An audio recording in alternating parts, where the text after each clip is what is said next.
Bien, maintenant, on va revenir sur puisqu'en fait dès le chapitre 1, la première semaine, je crois notre collègue donc Monsieur Saff, le formateur, vous avez présenté justement des exemples déjà de bonnes pratiques et de plaidoyer. Et on va là maintenant pour terminer la cinquième semaine, je vais vous demander de revenir sur ces exemples que vous avez collationné pendant le premier chapitre, mais en revenant sur de faire un point sur ces exemples de mise en œuvre de politiques publiques au Maghreb, vous avez vu donc en Algérie, en Tunisie et au Maroc, mais en le faisant à la lumière de notions fondamentales exposées au cours de 4 chapitres successifs. Donc si vous voulez, en fait, il apparaît que 5 éléments clés doivent être traités dans le choix du plaidoyer lorsque vous voulez envisager un plaidoyer. C'est d'abord quel est le problème priorisé, enfin quel est le public impliqué, troisièmement quel est le territoire choisi, quatrièmement quels sont les acteurs concernés et mobilisés, et cinquièmement les résultats attendus pour ce plaidoyer. Qu'est-ce que vise ce plaidoyer?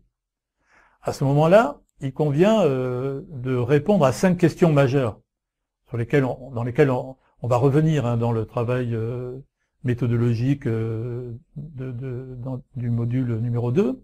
Mais ces 5 questions majeures, c'est pour voir comment exploiter toute la richesse des expériences déjà réussies, de ce qui a déjà marché pour la mise en œuvre de politiques publiques inclusives. Mais déjà, on peut dire qu'il y a 5 questions clés qui vont revenir, vous allez le voir.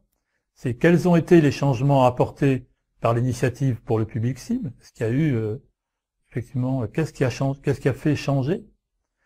Qu'est-ce qui a changé? Quels sont les acteurs clés et en particulier la place des organisations de personnes handicapées parmi ces acteurs? Quels étaient les principaux problèmes? Et dans les problèmes, je veux dire par là les obstacles qui devaient être franchis et quelles sont les solutions qui ont permis de les résoudre? Quatrièmement, le déroulement concret de l'initiative, puisqu'il y a effectivement un véritable plan d'action et qui doit pouvoir être là aussi comptabilisé. Et enfin, quels sont les facteurs clés, pour résumer, les facteurs clés qui permettent de reproduire cet exemple qui a marché. Donc là maintenant, je vais revenir rapidement sur ces trois exemples qui vous ont été donnés dans les 3 pays, et en vous demandant effectivement, ça ne fait pas l'objet d'un exercice, mais simplement de vous demander de faire ce travail, de reprendre les éléments de l'exemple. Il y avait l'exemple vous a été donné de manière brute, mais on vous a donné aussi des documents qui vous permettent d'avoir un peu plus d'approfondissement, et aussi, puisque vous avez la chance autour de vous, parmi les participants, vous avez également, dans les participants au Maroc, en Algérie, en Tunisie, des personnes, aussi bien au niveau de l'équipe projet d'handicap international que des organisations partenaires de la formation, des personnes qui peuvent vous donner des détails parce que justement ces personnes ont personnellement participé aux exemples qui vous ont été présentés. Donc voilà, c'est un peu pour vous demander d'entrer dans une dynamique de recherche à partir de quelque chose qui vous a été présenté en première semaine.